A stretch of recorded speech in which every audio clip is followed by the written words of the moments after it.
নির্বাচনকে সামনে রেখে অস্থিরতার নীল নকশা। জাতীয় সতর্কতার প্রয়োজন বলে মনে করছেন অনেক বিশ্লেষকরা। আসন্ন জাতীয় সংসদ নির্বাচন ও গণভোটকে ঘিরে দেশকে অস্থিতিশীল করার একটি সুপরিকল্পিত ও বহুস্তরীয় নীল নকশা বাস্তবায়নের আশঙ্কার কথা উঠে এসেছে বিভিন্ন নিরাপত্তা ও গোয়েন্দা সংস্থার বিশ্লেষণে। এই পরিকল্পনার মূল লক্ষ্য নির্বাচন বানচাল করা, রাজনৈতিক প্রতিদ্বন্দ্বিতাকে রক্তক্ষয়ী সংঘাতে রূপ দেওয়া এবং শেষ পর্যন্ত পুরো নির্বাচন প্রক্রিয়াকে আন্তর্জাতিকভাবে প্রশ্নবিদ্ধ করা। গোয়েন্দা তত্ত্বে ইঙ্গিত মিলেছে সীমান্তের ওপারের অপশক্তি, পলাতক রাজনৈতিক ও প্রশাসনিক ব্যক্তিদের নেটওয়ার্ক এবং উগ্রবাদী গোষ্ঠীর সমন্বয়ে একটি ছদ্মবেশী কাঠামো গড়ে তোলা হয়েছে। অনলাইন প্ল্যাটফর্মে ভুয়া ভিডিও, গুজব ও উস্কানিমূলক কন্টেন্ট ছড়িয়ে মাঠ পর্যায়ে উত্তেজনা সৃষ্টি করার পাশাপাশি অর্থের বিনিময়ে সন্ত্রাসী কর্মকাণ্ড পরিচালনার আশঙ্কাও রয়েছে।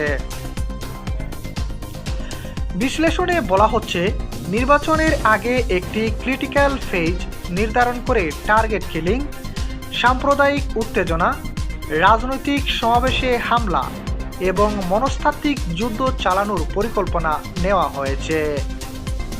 বিশেষভাবে বিএনপি ও জামায়াতের মধ্যে সীমিত সংঘর্ষকে ভয়াবহ রক্তক্ষয়ী রূপ দেওয়ার কৌশল গ্রহণ করা হতে পারে, যাতে অনুপ্রবেশকারী সন্ত্রাসীদের ব্যবহার করে দুই পক্ষের উপর দায় চাপানো যায়। সবচেয়ে উদ্বেগজনক দিক হল, অতীতে উগ্রবাদে প্রভাবিত ও ব্রেইন ওয়াশড কিছু তরুণকে নতুন করে সক্রিয় করার চেষ্টা চলছে।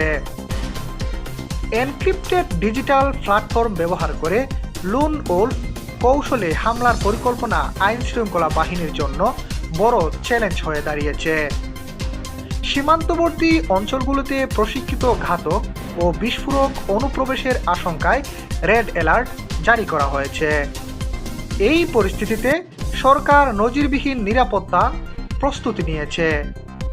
সেনাবাহিনী, পুলিশ, আনসার, র্যাব, বিজিবি ও কোস্ট গার্ড সহ 9 লাখের বেশি সদস্য মোতায়েন, সিসিটিভি ও ড্রোন নজরদারি, সাইবার মনিটরিং এবং যৌথ বাহিনীর অভিযান চলছে। তবে কেবল রাষ্ট্রযন্ত্রের শক্তি যথেষ্ট নয়। রাজনৈতিক দলগুলোর পারস্পরিক সংযম, দায়িত্বশীল বক্তব্য এবং সাধারণ মানুষের সচেতন অংশগ্রহণই পারে যে কোনো বিদেশি ও দেশীয় ষড়যন্ত্র ব্যর্থ করে দিতে।